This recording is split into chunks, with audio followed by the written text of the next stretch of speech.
This is the electric meter. It's on the east side of the structure. It should be sealed on 3 sides to help prevent moisture infiltration from getting into the brickwork. These are the electric disconnects. This one has been sealed, this one has not been sealed. These are the electric disconnects for the HVAC condensing units. And one of them has been sealed and one of them has not been sealed. They're not supposed to be located. This is for the electric meter. You're supposed to have 30 inches of service access in front of that. They've planted this barrier tree. This is a red tip Fatima.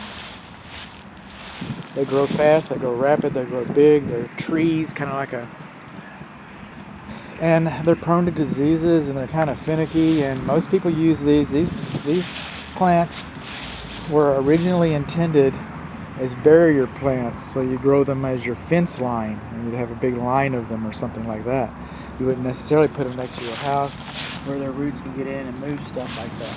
When we're talking about the HVAC systems, the condensing units to be specific, and here we are, and right over here, that's the edge of the roof covering, and we do not have anything.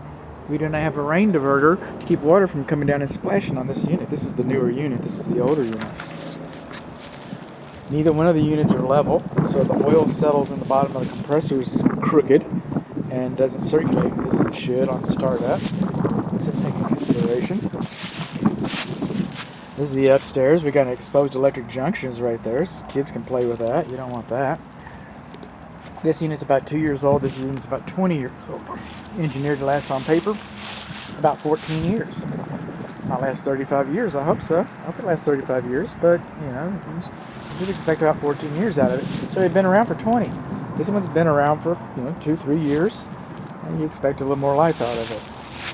Coming over here, there's a refrigerant piping coming into it. We're missing insulation on both of the low pressure lines.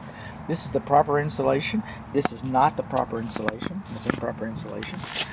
Those are the correct Schrader valve cap covers. These are the incorrect Schrader valve cap covers. So what do we learn here? We learned that both our units are overfused. We learned that our disconnects are not accessible. One of our disconnects should have been sealed. We learned that we got an exposed electric connection on top of this. We learned that they're both R410A. Is that right? Did I even read that right? Let's get in here. No, this is R22.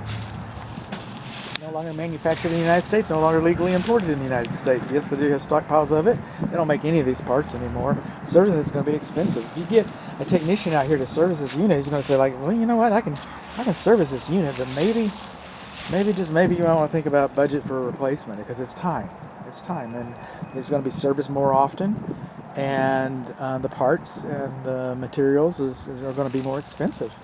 So this is for lack of a better word, but this unit carries much more liability with it than this unit.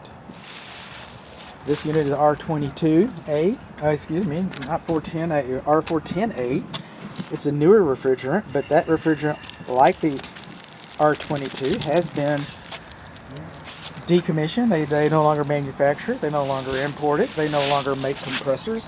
If they have parts on the shelf, they can sell them. I'm inspecting a new house in 2 days, and I know that it's going to have 410A in it.